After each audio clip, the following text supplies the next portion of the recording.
Yo me llamo Encarna Jiménez, tengo 74 años, estoy casada y busco con mi hermano a mi tío, a un hermano de mi padre.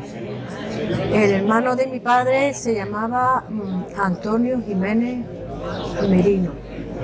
Y bueno, él viene de una familia humilde, pobre, pero muy querida en el pueblo.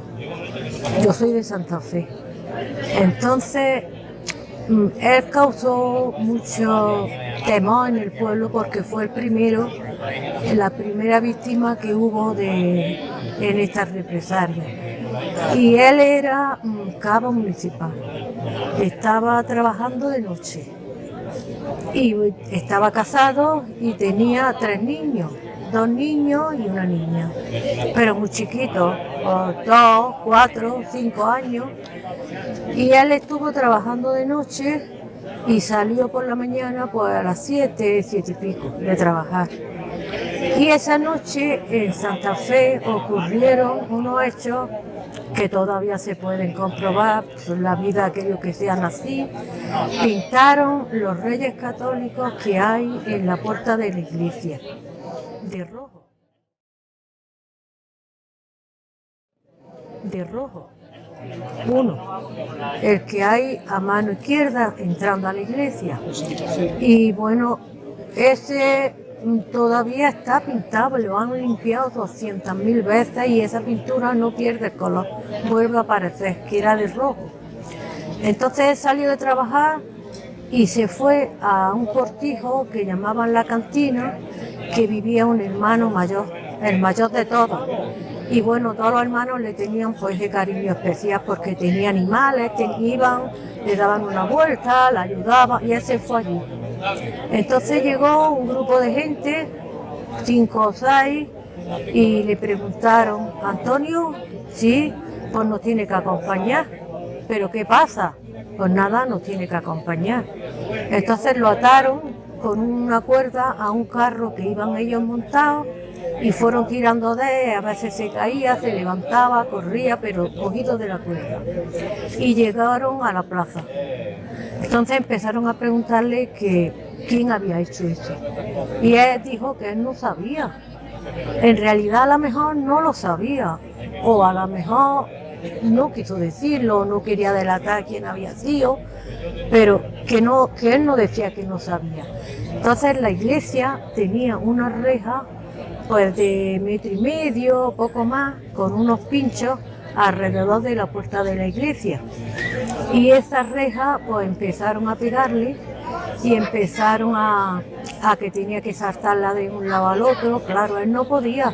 Además le pegaban, la gente que había en la plaza, porque eso era por la mañana, hubo gente que se mareó de ver lo que le estaban haciendo.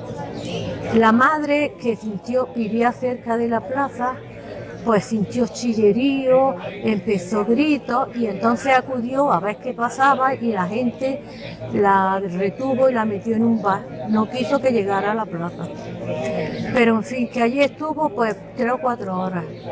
Cada vez le pegaban mal y cada vez estaba más débil. Le decían que sacara la lengua, la sacaba, le dieron cortes en la lengua, le partieron los brazos. La gente ya se quedaron prácticamente solos porque la gente no podía aguantar lo que estaban viendo. Y entonces la madre se quedó nervada, en fin.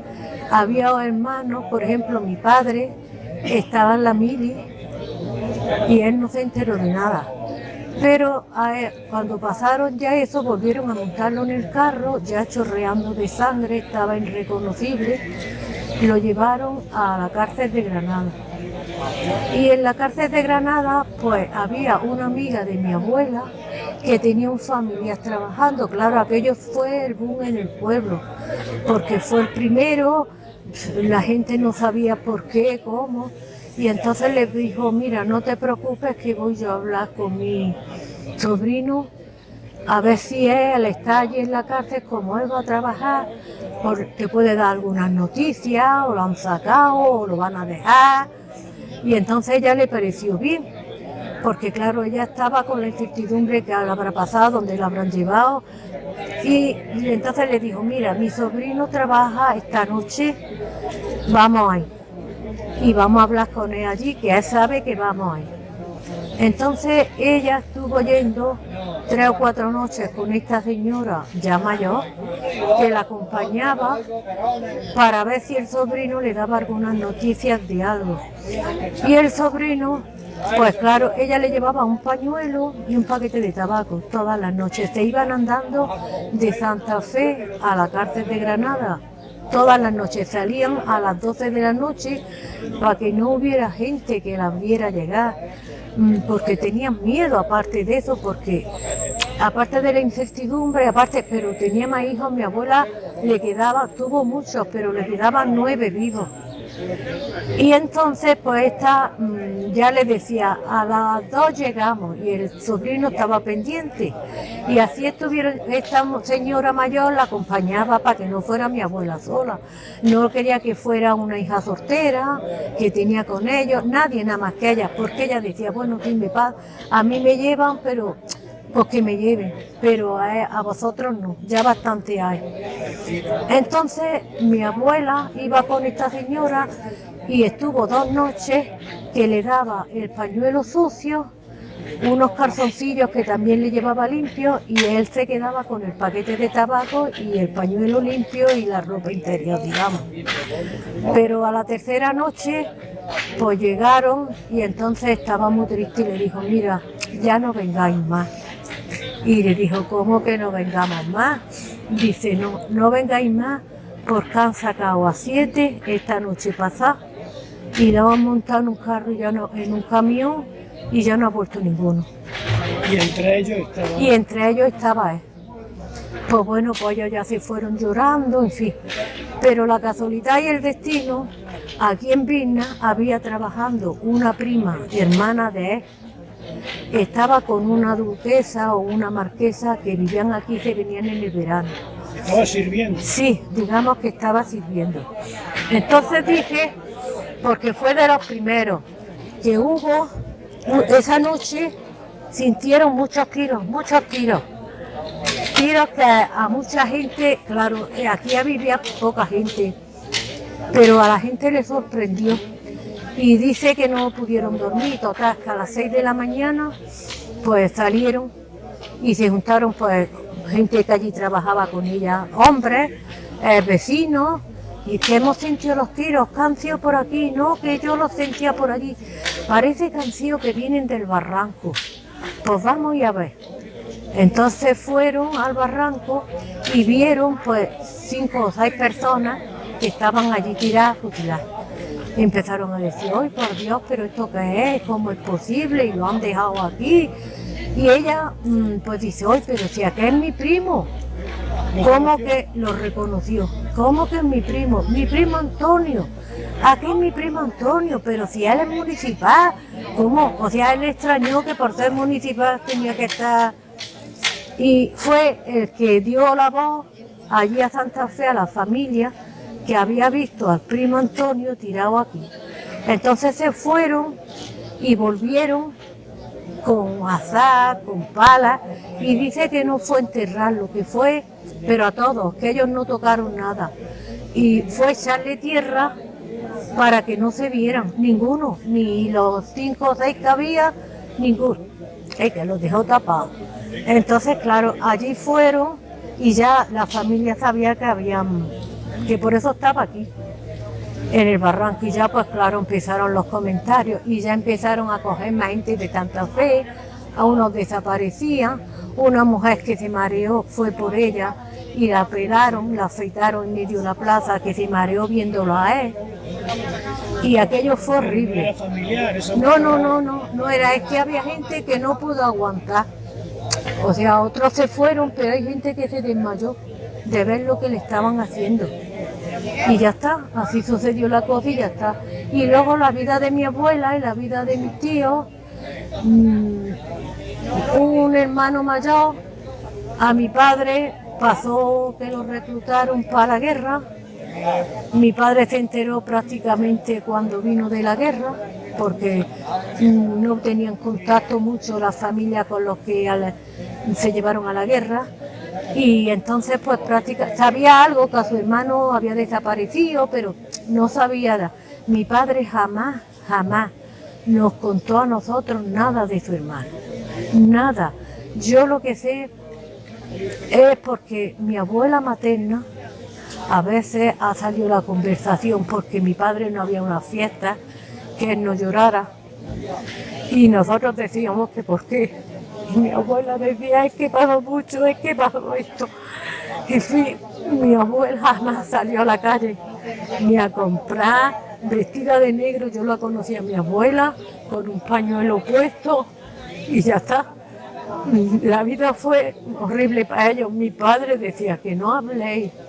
Mi madre tenía, sin miedo tenía mi padre y mi madre estaban solteros, luego se casaron. Tenía mucho más miedo mi madre.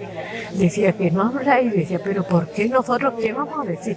Aunque os pregunte la gente, aunque que no digáis nada, que vosotros, tu padre, tu abuela sufrió mucho, que nosotros ya estamos muy castigados, que no. En fin, cosas estas muy duras.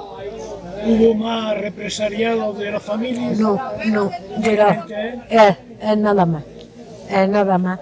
Y yo acompañaba a mi abuela materna. Mi abuela paterna no salió más a la calle a comprar, a hacer la compra, porque mi abuela vivía con mi padre y mi madre, pero la materna.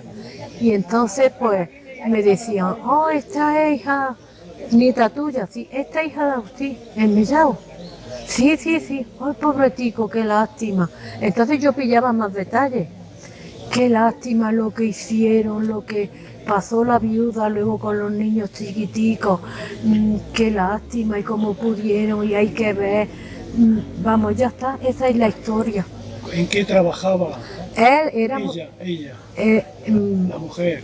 Pues la mujer se iba con un hermano que era capataz de alguien pudiente de allí. Y bueno, pues trabajaba en el campo. Mi abuela paterna, se llevó al mayor, que también lo conocí yo, que se llamaba Juan, que murió, pues tendría 20 años o 30, yo no lo sé exactamente, que murió de tuberculosis.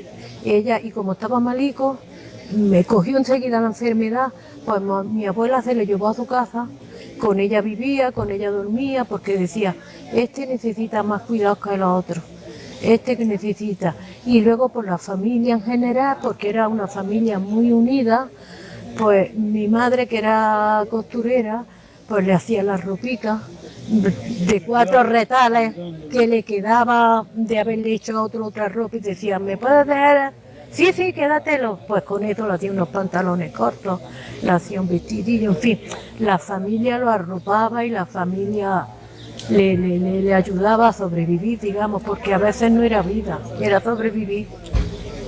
¿Tienes confianza en que aparezcan los restos? Oh, eso sería para mí una felicidad. La última vez que yo vi llorar a mi padre, le faltaba una semana para morir, que hace unos 17 años, que decía, Antonio, ¿pero qué han hecho? Es la única vez que yo hablé con él, que él no habló lo que sentía, ¿pero qué te han hecho? Y yo decía, porque estaba en el 4º baño, murió con 96 años y pico. Esperando. Sí, y decía, ¿pero qué te han hecho? Y yo decía, papá, ¿pero por qué lloras? No chilles. Pero tú no ves a mi hermano Antonio cómo lo han dejado. Papá, si no hay nadie, calla por Dios, no hay nadie. Mi hermano Antonio, qué lástima, si yo pudiera ayudarte, si yo pudiera. Para mí sería una satisfacción muy grande. Yo espero que lo encontréis. Sí, va por buen camino, parece que va por buen camino. Y ya está, pues. Esa es la historia. Muchas gracias. A usted.